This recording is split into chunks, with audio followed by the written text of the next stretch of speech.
this is the one question in the locus. If the distance from P to the point 2 comma 3 comma 2 comma minus 3 are the ratio 2:3, then find the equation of the locus of point P. మనకి ఒక ratio ఇచ్చిరు, 2 points ఇచ్చిరు. 2 పాయింట్స్తోని ఈ రేషియోతోని locus find the equation of the locus point P. మనం equation అనేది తీసుకురావాలి. మనకి ఇచ్చింది ఏమేంటి, గివెన్ బి, ఏ అంటే 2,3, బి అంటే 2,-3. రేషియో ఏంది 2:3. ఇప్పుడు మనం గివెన్ పాయింట్స్ రాసుకుందాం. గివెన్ పాయింట్స్ ఏంది, A is equals to 2,3 and B is equals to 2,-3. నేను ముందే చెప్పాను మీకు, let P is equals to X comma Y be a point on the locus. ఇది ప్రతి ఒక్క క్వశ్చన్లో లోకస్ అంటేనే పి ఎక్స్ కామా వై, ఇది జనరల్. నెక్స్ట్ మనకు ఒక జియోమెట్రిక్ కండిషన్ ఉంది, పిఏ ఈజ్ టు పిబి అంటే మనకు పాయింట్ పి అంటే ఏంటి ఎక్స్ కామా వై, ఏబి అంటే మనకి ఆల్రెడీ ఉన్నాయి A B. Then given geometric condition P అంటే మనకు రేషియో ఏముంది, 2:3 రేషియో ఉంది. దాన్ని మనం ఈ ఫామ్లో రాసుకుంటే మళ్ళీ దీన్ని మనం క్రాస్ మల్టిప్లికేషన్ చేయాలి. క్రాస్ మల్టిప్లికేషన్ చేస్తే 3 into PA is equals to 2 into PB వచ్చింది. దీన్ని స్క్వైరింగ్ చేయాలి. Squaring on both sides. Squaring చేస్తే 3 3s are 9 PA square, 2 2s are 4 PB square. మనకి A plus B whole square formula అంటే A square plus B square plus 2ab. A minus B whole square formula A square minus B square A square plus B square minus 2ab. ఈ 2 formulas main. మళ్ళీ slope of AB మనకేముంది, x1 minus x2 whole square plus y1 minus y2 whole square. ఇది లోకస్లో ప్రతిసారి use చేసే formula x1 minus x2 whole square plus y1 minus y2 whole square. ఇది compulsory use చేసే formula. మనం slope PA slope formula use చేసి P అంటే మనకు తెలిసింది ఎక్స్ కమ్మ వై, పి అంటే ఏంటిది ఎక్స్ కమ్మ వై, ఏ అంటే ఏంటిది 2,3. దానికి x1 x2 y1 y2 అనుకుంటాం. అప్పుడు అనుకొని మనకి స్లోప్ ఫార్ములాలో సబ్స్టిట్యూట్ చేయాలి.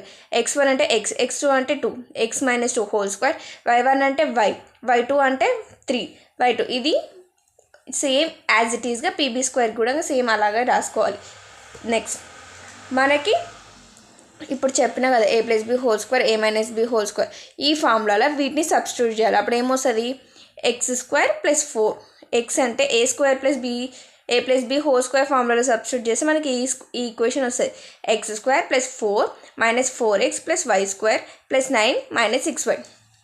నెక్స్ట్ సేమ్ ఇదే X minus 2 whole square formula X square, 2 square అంటే 4 minus 2 into 2 4 into X 4x.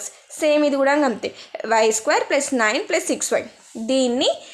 దీని ముందున్న దాంతో అన్ని ఈ లోపల ఉన్న ఈక్వేషన్ని మొత్తం మల్టిప్లై చేయాలి. నేనేం చేసిన అంటే ఇలా ఫస్ట్ ఇది ఎట్లుందో అట్లా రాసుకున్నా, X square Y square minus 4x minus 6y అంటే X square Y square X Y terms అన్నీ రాసుకున్నాక కాన్స్టాంట్స్ని యాడ్ చేసిన. సేమ్ ఈ ఈక్వేషన్ కూడా అంతే. నెక్స్ట్ ఈ చెప్పాను కదా ఇప్పుడు 9తో ఈ ఈక్వేషన్ మొత్తం మల్టిప్లై చేస్తే 9x square plus 9y square minus 9 4s are 36x minus 9 6s are 54y 9 13s are 117. ఇది కూడా 4x square 4y square minus 4 6s are 24. ఇది y కదా, నేను 4 6s are 24, 4 4s are 16x plus 4 into 13 52. Same ఇప్పుడు మనం ఈ terms అన్నీ ఇక్కడ తీసుకొచ్చుకోవాలి. నేను ముందు వీడియోలో కూడా చెప్పాను ఈ టర్మ్స్, ఇది ఆ స్టెప్ ఇక్కడ ఇస్తా. దీని తర్వాత స్టెప్ ఇక్కడ 9x square plus 9y square minus 36x minus 54y plus 117. ఈ టర్మ్స్ అన్ని ఇక్కడ వస్తే ఏముంటాయి అంటే ప్లస్లు ఉన్నాయి, మైనస్లు అయితే మైనస్లు ఉన్నాయి, ప్లస్లు అయితే. అప్పుడు మనం ఏం చేసుకోవాలి, ఇక్కడ ఏం లేకపోతే ప్లస్ ఉన్నాడు కాబట్టి -4x² minus 4y² plus 16x minus 24y minus 52. ఇక్కడ మైనస్లు ఎందుకు వచ్చినాయి అర్థమైందా? ఎందుకంటే మనం ఈక్వేషన్ ఇక్కడ తీసుకొస్తున్నాం కాబట్టి ప్లస్లు ఉంటే మైనస్ అయితే, మైనస్ అంటే ప్లస్ అయితే. ఈ కండిషన్ బాగా గుర్తుపెట్టుకోండి. ఇప్పుడు మనం x² టర్మ్స్ని యాడ్ చేద్దాం. 9x² మైనస్ 4x² అంటే 5x², 9y² మైనస్ 4x² అంటే 5y². Next x terms 36x plus 16y అంటే 20. నెక్స్ట్ 54, 24, 78. నెక్స్ట్ కాన్స్టెంట్ టర్మ్స్ని యాడ్ చేస్తే 65. This is the final answer. ఇలాంటి క్వశ్చన్స్ మనకి 2 or 3 ఉంటాయి. సేమ్ ఇదే ప్రాసెస్ ఉంటుంది. బట్ మనం చేసే